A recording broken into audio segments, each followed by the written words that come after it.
Hey there, everybody. Welcome back to the Planes, Trains, and Comic Books channel. My name's Matt, and today we're going to review Gargoyles #1.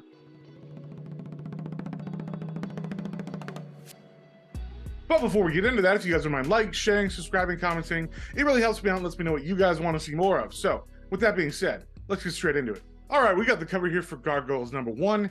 It is a Dynamite comic, and it is by Weitzman and Combatius. And we start off with the main narrator of this comic, who is this policewoman named Elisa Maza. And her partner are chasing down a couple of ATM thieves, but luckily for them, the Gargoyles come in to help and stop the crime. Then after those bad guys are arrested, we head back to the castle where the Gargoyles are living, and we find out that Elisa and the head of the Gargoyles, Goliath, are dating, and we also get introduced to all the other Gargoyles at this time as well. So after we get introduced to them, Elisa gets a page from her partner Matt, who is at a crime scene, and it turns out that there are two drug families fighting, and that the drug lab of one of them has been destroyed tonight. And then out of nowhere, Cold Stone and Cold Fire show up, and we get introduced to them, and it turns out that they have also been having run-ins with both of these different drug organizations. Then we cut to this guy named Talon, who is the head of a bunch of misfit gargoyles and monsters, and also the brother of Elisa, our main character and narrator. And it turns out his wife is having a baby, and that's where I'm going to stop it. I don't want to spoil anything else.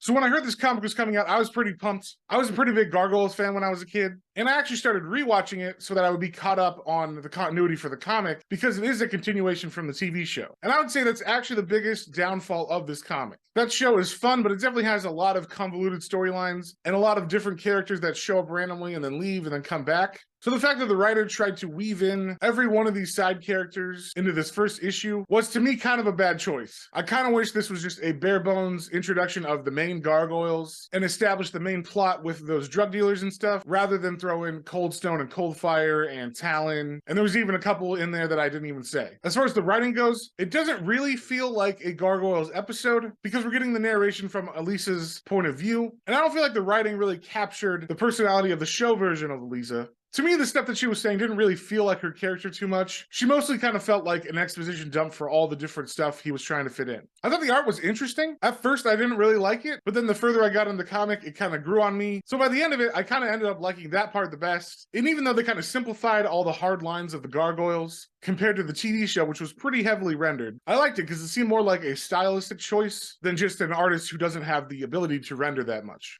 So overall, this was kind of disappointing. It definitely wasn't as good as I was hoping it would be. I've been having a lot of fun with these Saturday morning adventures versions of G.I. Joe and Teenage Mutant Ninja Turtles coming out from IDW. So I was hoping that this would kind of fall in the same vein, where they're definitely for kids, but if you watched them when you were a kid and you're a grown-up now, you could definitely enjoy them. And this issue could have been that, but I feel like the writer missed the ball by trying to throw in too much continuity and not just focusing on a small story for this first issue, because basically you just get little vignettes of Elisa meeting people and then her narrating over pictures of them and explaining who they are, and then cutting to another group of people that are new and she explains who they are, and then we cut to another group of people and she explains who they are. And it only seemed like there was some minor plot points that were in between all those introductions, and those were barely touched on. So I'm going to give this book a 2 out of 5. I want to give it a way higher rating, but I can't, because I just didn't enjoy reading this issue. But that's just my opinion, so if you like what you saw, definitely go pick that up at your local comic book store, and we will see y'all in the next one.